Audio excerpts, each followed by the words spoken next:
મિત્રો, આજે આપણે બનાવીશું ચૂરમાના લાડુ. તો તેના માટે મેં અહીંયા 1 વાટકી ઘઉંનો કરકરો લોટ લીધો છે. હવે તેનો યુઝ કરીને આપણે લાડવા માટે ભાખરી જેવો લોટ બાંધવાનો છે. તો તેના માટે સૌપ્રથમ 1 વાટકી લોટ લીધો છે. હવે તેમાં આપણે 2 થી 3 ચમચી તેલ એડ કરવાનું છે.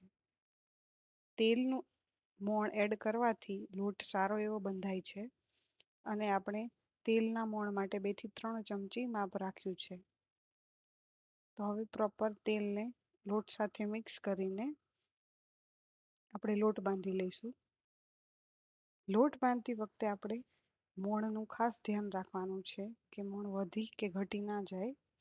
તો તમે જોઈ શકો છો કે આમ હાથથી મુઠ્ઠી વળે તેટલું મોણ આપણે એડ કરવાનું છે.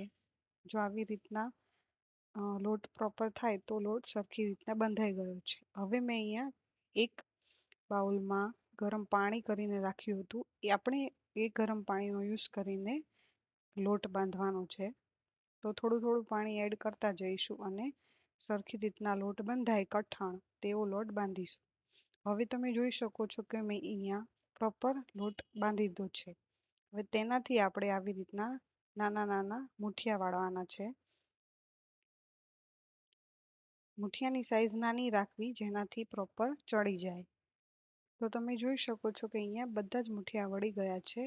હવે આપણે એક કડાઈમાં તેલ ગરમ કરીશું અને તેલ ગરમ થઈ જાય તેના પછી આપણે તેમાં મુઠિયા એડ કરીશું. તો હવે અહીંયા હું 1 બાય 1 મુઠિયા એડ કરું છું.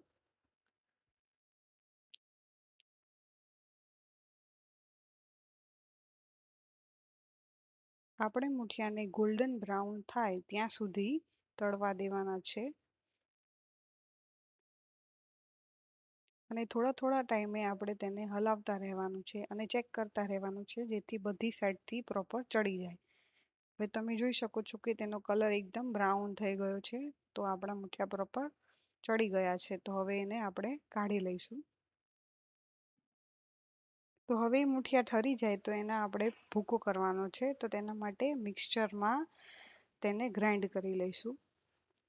હવે આપણે ગોળ અને ઘીની પાઈ લેવાની છે. તો તેના માટે મેં અહીંયા ગોળ લીધો છે, આ કાજુ કિસમિસ લીધા છે અને તેને ઘીમાં સૌપ્રથમ થોડા શેકી લઈશું જેનાથી તેનો સ્વાદ સારો આવે. કાજુ, બદામ અને દ્રાક્ષનો યુઝ કર્યો છે મેં અત્યારે. તો આપણે અહીંયા હવે ઘી અને ગોળ બંનેની પાઈ લીધી છે. ગોળ જ્યાં સુધી ઓગળી જાય ત્યાં સુધી જ આપણે તેને ગેસની ફ્લેમ પર રહેવા દેવાનો છે. તે પછી નીચે ઉતારી લેવાનું છે. તો તમે જોઈ શકો છો કે ગોળ ધીમે ધીમે ઓગળવા લાગ્યો છે. ગોળ અને ઘીનું પ્રમાણ તમે તમારા ટેસ્ટ મુજબ રાખી શકો છો. તમે જોઈ શકો છો કે હવે આપણે ગોળ અને ઘીની પાઈ આવી ગઈ છે. તો હવે મેં એને ગેસની ફ્લેમથી નીચે લઈ લીધું છે અને હવે તેમાં આપણો કાજુ કિસમિસ અને જે લોટ રેડી કર્યો હતો તે તેમાં મિક્સ કરી દઈશું.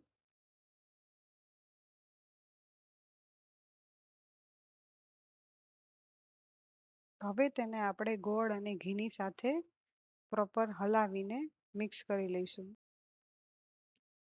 આપણે અહીંયા ધ્યાન રાખવાનું છે કે અહીંયા ગોળ અને લોટ બંને સારી રીતના મિક્સ થઈ જાય. તો આ મિશ્રણને આપણે થોડીવાર હલાવીને ત્યારબાદ તેને થોડું ઠંડુ થવા દેવાનું છે. ઠંડુ થવા દઈ ત્યારબાદ આપણે તેના લાડવા વાળવાના છે. તમે કોઈ બજારમાં મળતા બીબાના યુઝ પણ કરી શકો છો અલગ અલગ શેપ માટે, અથવા તો તમે પોતાના હાથથી પણ ટ્રેડિશનલ વેથી લાડવા વાળી શકો છો. તો તમે જોઈ શકો છો અહીંયા આપણા લાડવા તૈયાર છે. તો મારી ચેનલને લાઈક, સબસ્ક્રાઈબ અને શેર કરવાનું ના ભૂલતા.